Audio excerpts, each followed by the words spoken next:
Once again welcome back to our YouTube channel IQ मेंटर। दोस्तों मैं हूं तरुण यादव, स्वागत करता हूं आप सभी का।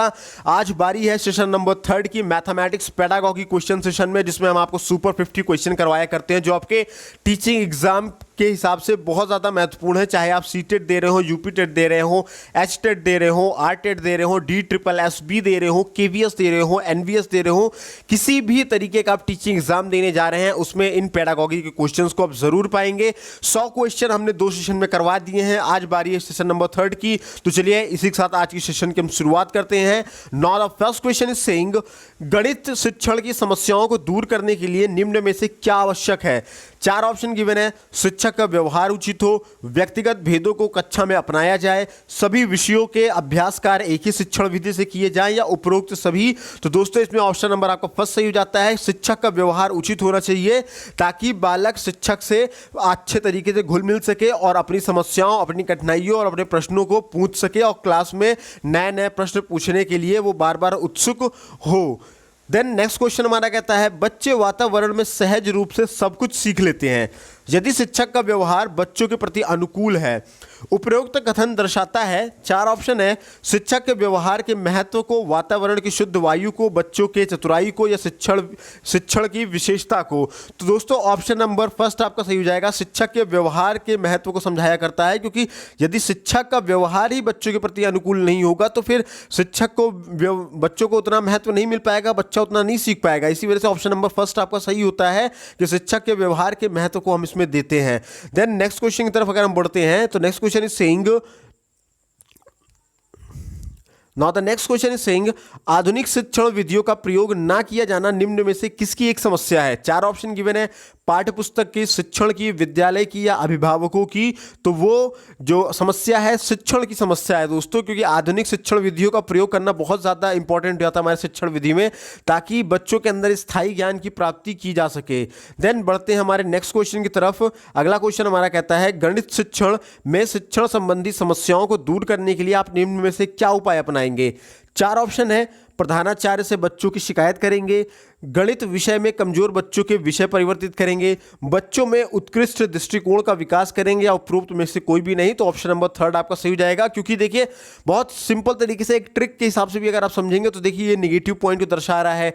बच्चों का विषय परिवर्तन करना ये भी नेगेटिव पॉइंट आपका दर्शा रहा है। उपरोक्त में से कोई भी नहीं, ये भी नेगेटिव है। लेकिन उसमें पॉजिटिव पॉइंट्स अगर आप देख रहे हैं तो ये बच्चों को उचित दृष्टिकोण का विकास करने की कोशिश करेंगे, तो ये एक तरीके से पॉजिटिव तरीके से देखा जा सकता है। तो ये भी एक ट्रिक होती है सीटेट के खासकर क्वेश्चन को सॉल्व करने के लिए और पेडागॉजी के क्वेश्चन को सॉल्व करने के लिए, क्योंकि पेडागॉजी की अगर ट्रिक आप देखें तो बच्चों को ना तो मारना है, ना पीटना है, ना ही बच्चों को दंड देना है, बालकों को प्यार से समझाना है, बालकों में स्थायी ज्ञान की प्राप्ति करना है। ये हमारा ओवरऑल NCF और पेडागॉजी दोनों ही कहता है।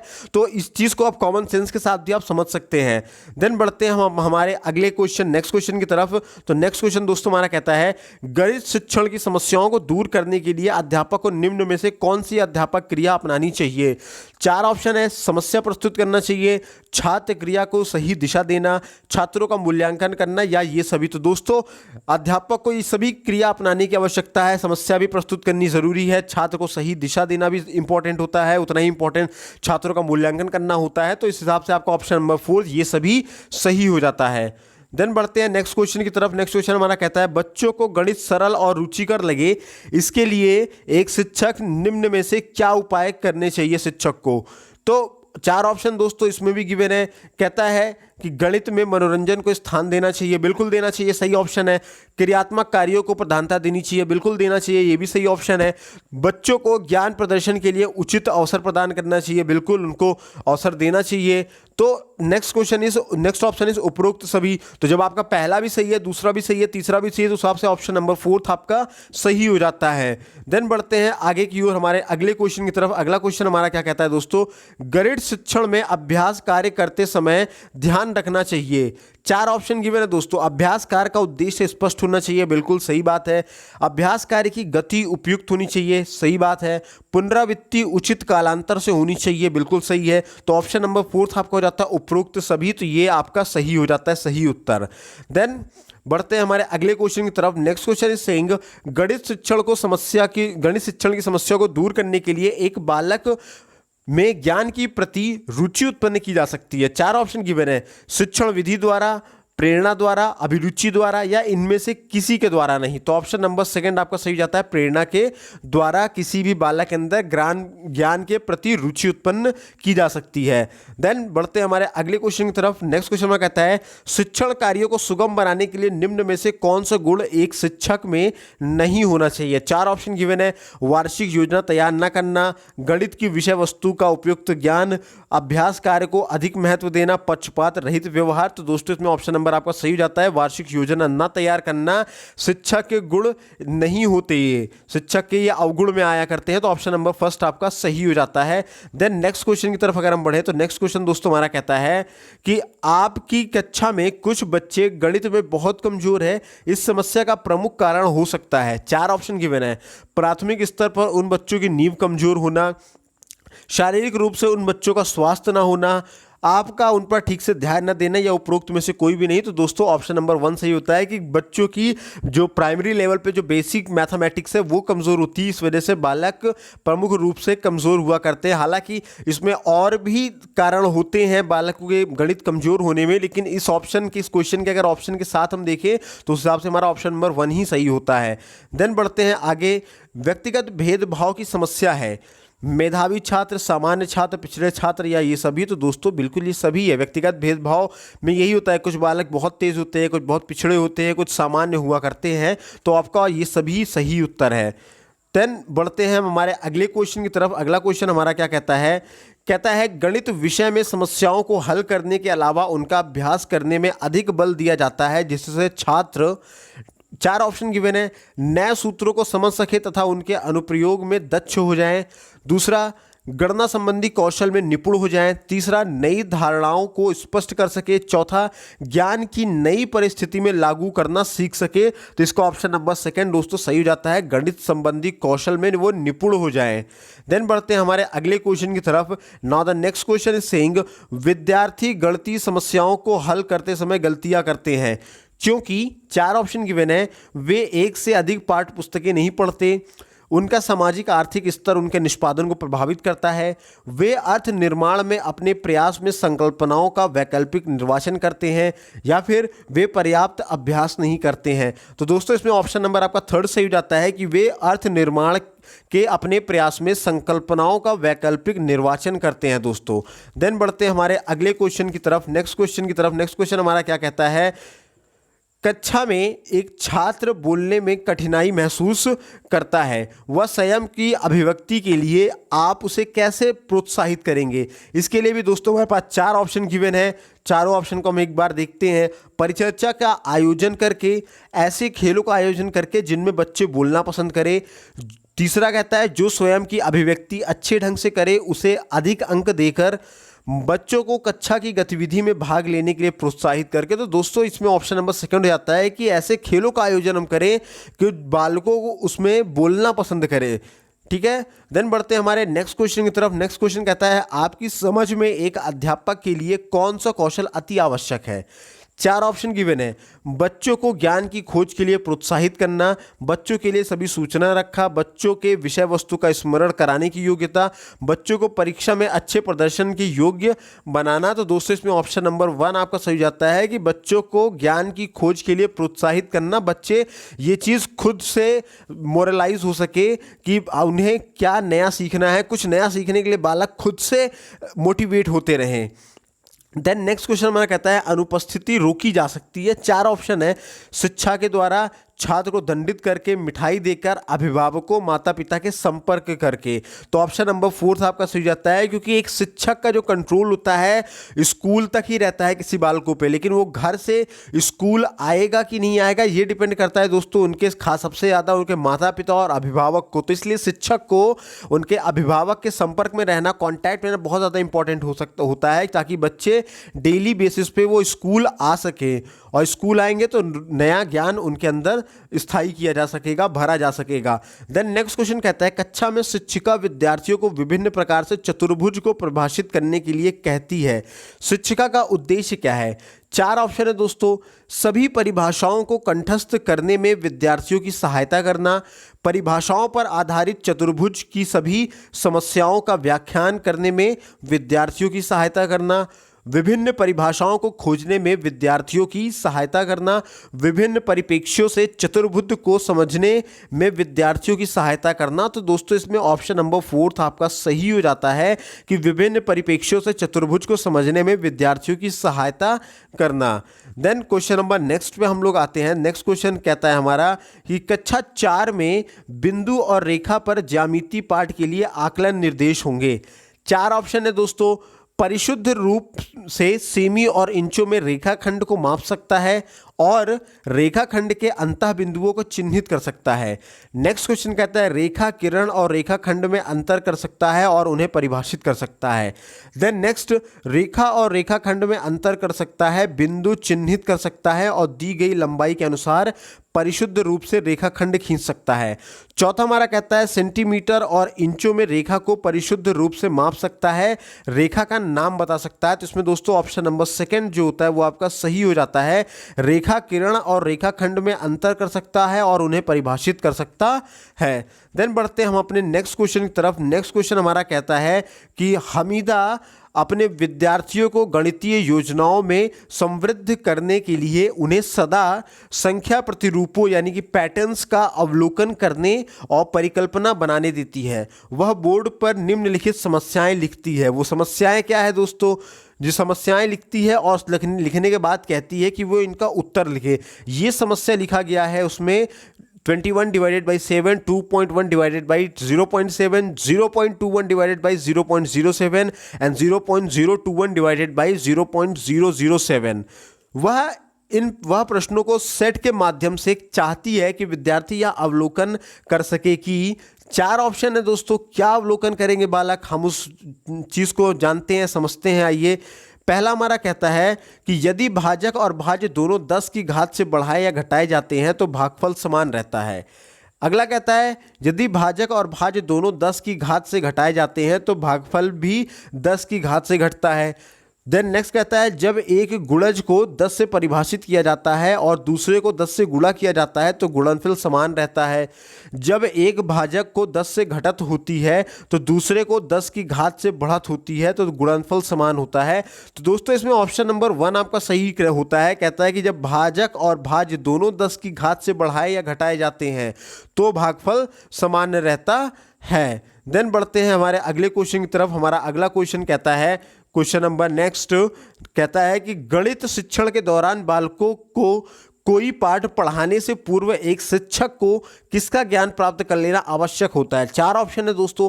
संबंधित पाठ के उद्देश्य, संबंधित पाठ की शिक्षण विधियों का, संबंधित पाठ के प्रश्न बैंकों का, और या फिर इनमें से कोई नहीं। तो आपका ऑप्शन नंबर 1 जो होता है वो सही हो जाता है, क्योंकि संबंधित पाठ के उद्देश्यों का ध्यान रखना बहुत ज़्यादा इंपॉर्टेंट हो जाता है।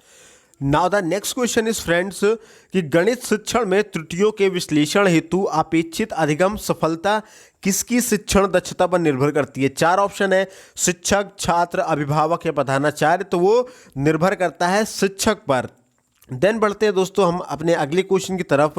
अगला क्वेश्चन हमारा कहता है कि गणित पढ़ाने के एक उपागम के रूप में समस्या समाधान के बारे में चर्चा करते हुए शिक्षकों ने 4 विचार बताए। निम्नलिखित में से कौन सा विचार इस उपागम के वास्तविक अर्थ को उचित सिद्ध नहीं करता है। 4 ऑप्शन गिवन है। 4 ऑप्शन पे हम लोग देखते हैं बारी बारी से हर एक ऑप्शन को। पहला हमारा कहता है कि मेरे विचार से गणित की पाठ्य पुस्तक के कई प्रश्न समस्या समाधान के लिए इस्तेमाल किए जा सकते हैं। दूसरा कहता है मेरे विचार से समस्या समाधान को सामान्य गणित की कक्षा से जोड़ना बेहतर होता है। तीसरा, मेरे विचार से समस्या समाधान और गणितीय तर्कणा में कोई सहसंबंध नहीं है। चौथा कहता है मेरे विचार से समस्या समाधान के प्रश्न वास्तविक जीवन की स्थितियों को बनाए जाने चाहिए। तो क्वेश्चन नंबर 3 आपका जो है दोस्तों वो सही हो जाता है कि मेरे विचार से समस्या समाधान और गणितीय तर्कणा में कोई सहसंबंध नहीं है। देन बढ़ते हैं हमारे अगले क्वेश्चन की तरफ। अगला क्वेश्चन हमारा कहता है गणित में निम्न में से कौन सा चरण समस्या समाधान विधि नहीं है। 4 ऑप्शन है दोस्तों। निम्नलिखित श्रेष्ठों को अधिक महत्व देना, आंकड़ों का संकलन तथा व्याख्या करना, निष्कर्ष निकालना और सामान्यीकरण करना, समस्या को समझना और परिभाषित करना। तो ऑप्शन नंबर 1 आपका सही हो जाता है, शारीरिक श्रेष्ठों को अधिक महत्व देना। Then come to the next question है। The next question is saying समस्या समाधान एक ऐसी प्रक्रिया है जिसकी ओर सीखने संबंधी सभी क्रियाएं अग्रसर होती हैं तथा दी गई समस्या का समाधान करती है।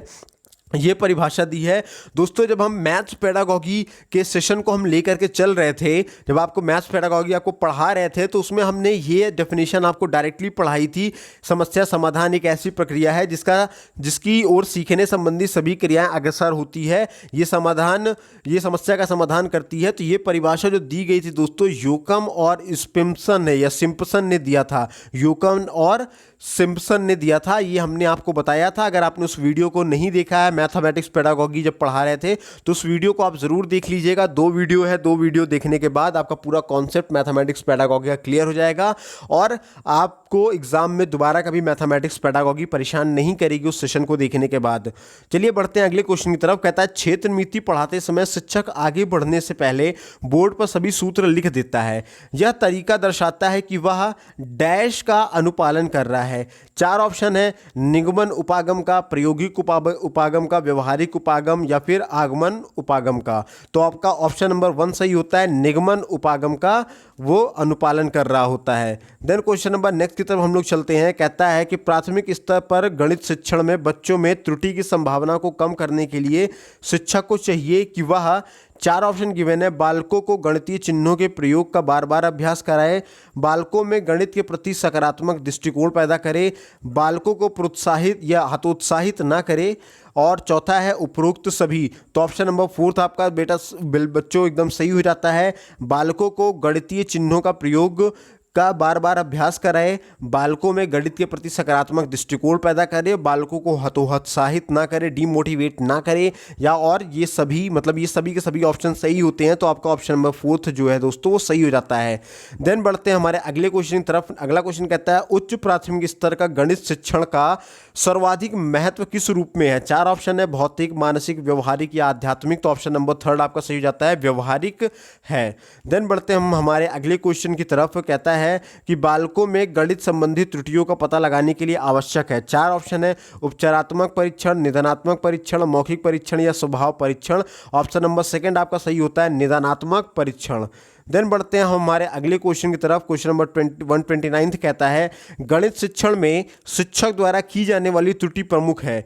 4 ऑप्शन है, उपयुक्त शिक्षण विधियों का प्रयोग ना करना, चित्रात्मक तरीके से बालकों को पढ़ाना, शिक्षण कार्य के बीच बार बार कक्षा में घूमकर बालकों का निरीक्षण करना, या फिर उपरोक्त सभी। तो आपका ऑप्शन नंबर 1 जो होता है दोस्तों सही हो जाता है कि उपयुक्त शिक्षण विधियों का प्रयोग ना करना। देन बढ़ते हैं हमारे नेक्स्ट क्वेश्चन की तरफ। अगला क्वेश्चन हमारा क्या कहता है कि गणित शिक्षण के दौरान बच्चों में त्रुटियों का विश्लेषण करने हेतु एक शिक्षक के लिए आवश्यक है।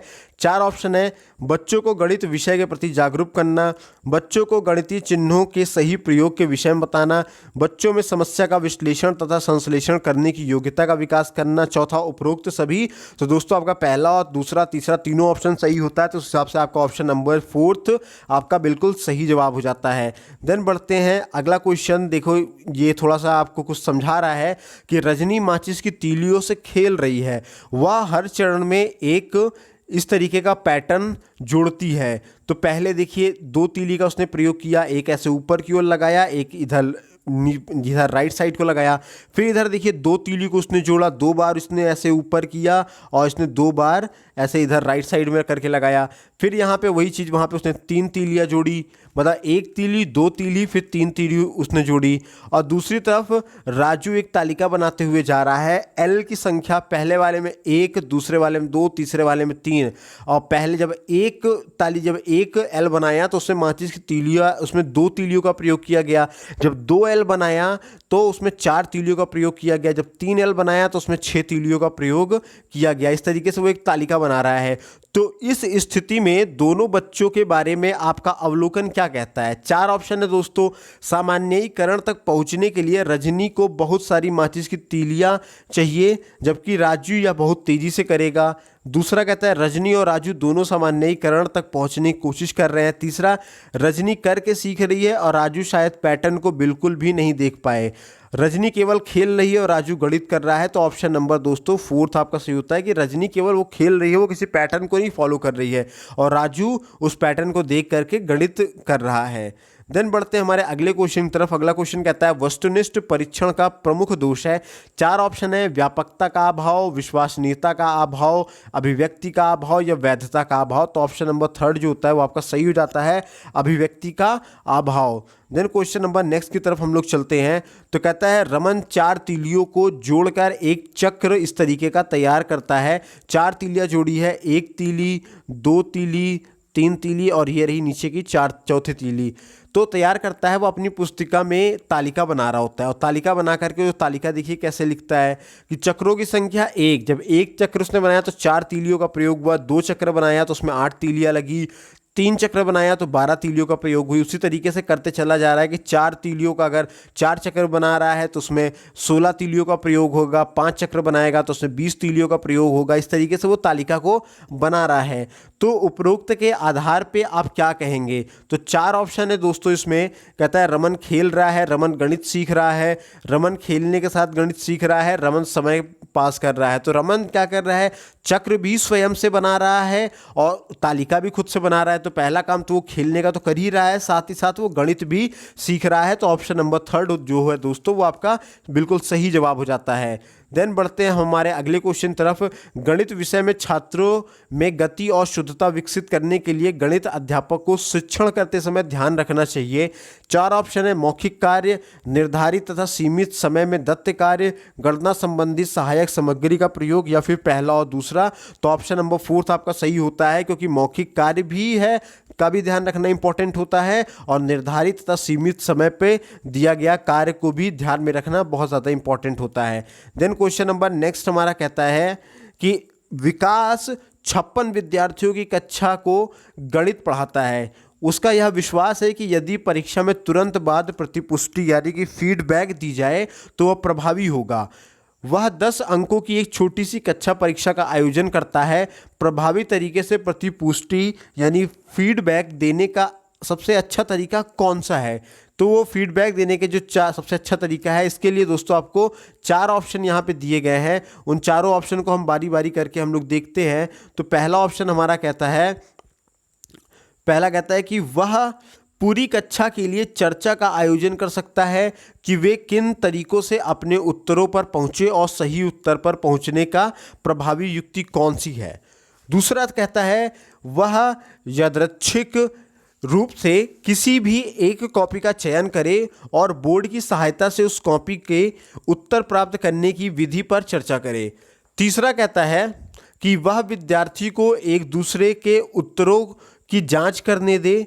चौथा हमारा कहता है कि वह प्रत्येक सवाल के हल को बोर्ड पर समझाए और विद्यार्थियों से कहे कि वह स्वयं अपने उत्तरों को जाते। तो इसमें दोस्तों आपका ऑप्शन नंबर जो पहला है वो सही हो जाता है कि वह पूरी कक्षा में क्या करे, एक चर्चा का आयोजन करे और ये देखे कि वे किन तरीकों से अपने उत्तरों पर पहुंचे हैं और सही उत्तर पर पहुंचने की सबसे प्रभावी युक्ति कौन सी है।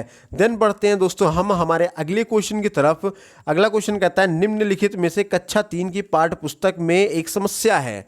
निम्नलिखित समस्या को हल करने के लिए कौन सी गणितीय संक्रिया का प्रयोग किया जाएगा। वो समस्या ये है, कुछ इस तरीके से है दोस्तों कि एक दूध वाला 10 दिन में 1410 लीटर दूध बेचता है।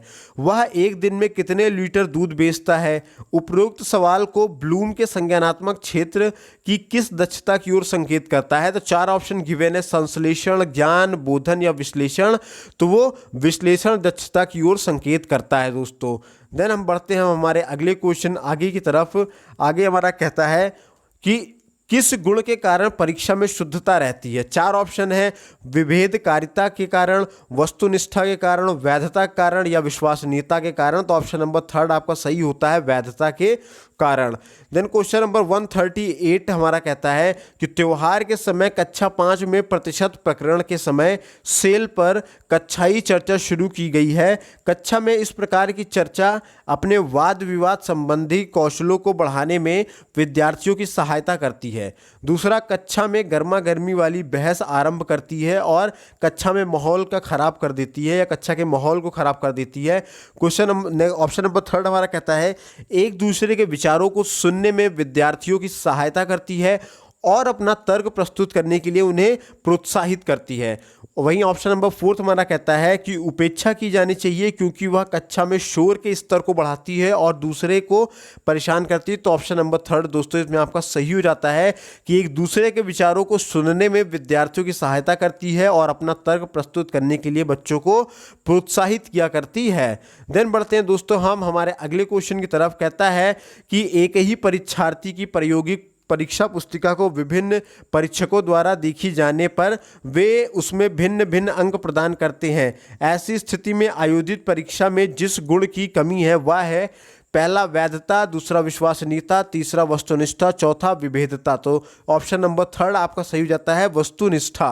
देन बढ़ते हैं हमारे नेक्स्ट क्वेश्चन की तरफ। उपचारात्मक शिक्षण की व्याख्या में शामिल है।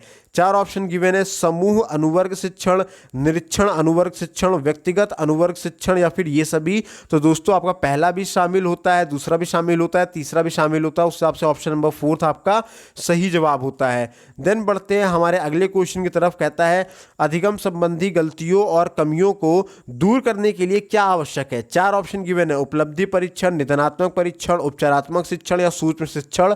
तो ऑप्शन नंबर 3 आपका सही होता है उपचारात्मक शिक्षण, क्योंकि किसी भी गलतियों कमियों को दूर करने के लिए हमें उपचार की आवश्यकता होती है, इसलिए उपचारात्मक शिक्षण ज़्यादा इसमें सही आंसर हो जाता है। देन आगे बढ़ते हैं।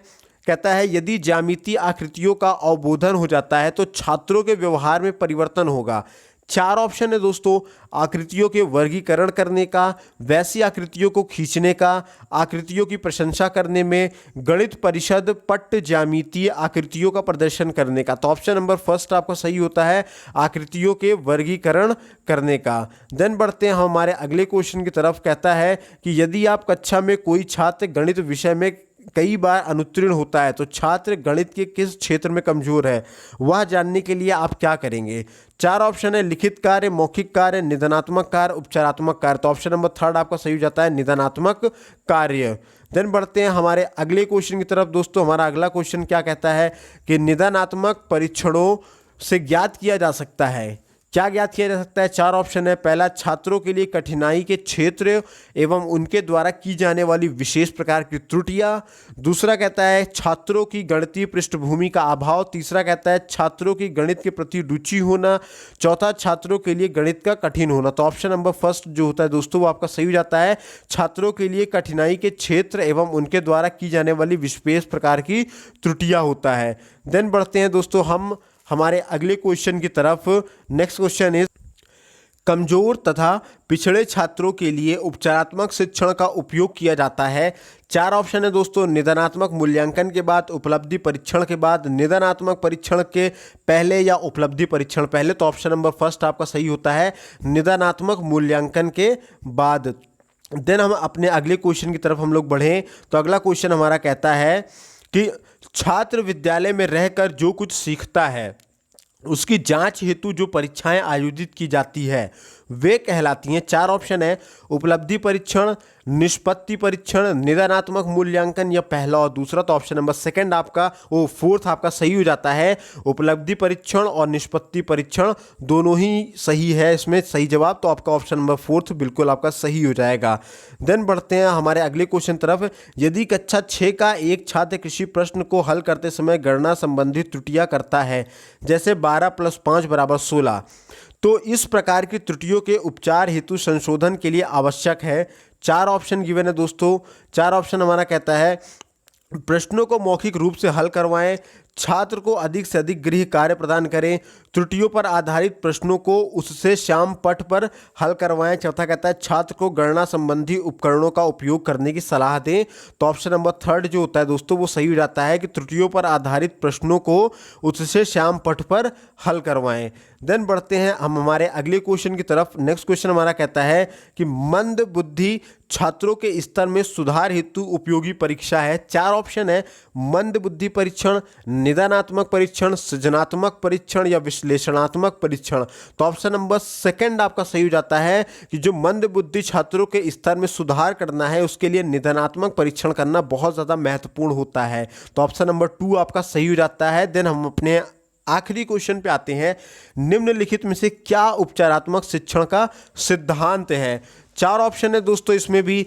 अध्यापक व छात्र के निकट संबंध दूसरा कार्य अनुभव, तीसरा अध्यापक का व्यापक दृष्टिकोण, या फिर ये सभी। तो दोस्तों ऑप्शन नंबर ये तीनों आपका सही होता है, तो उस हिसाब से ऑप्शन नंबर 4 आपका सही जवाब हो जाएगा, और ये सभी। तो उम्मीद करता हूं दोस्तों ये सेशन आपको बहुत ज़्यादा महत्वपूर्ण लगा होगा।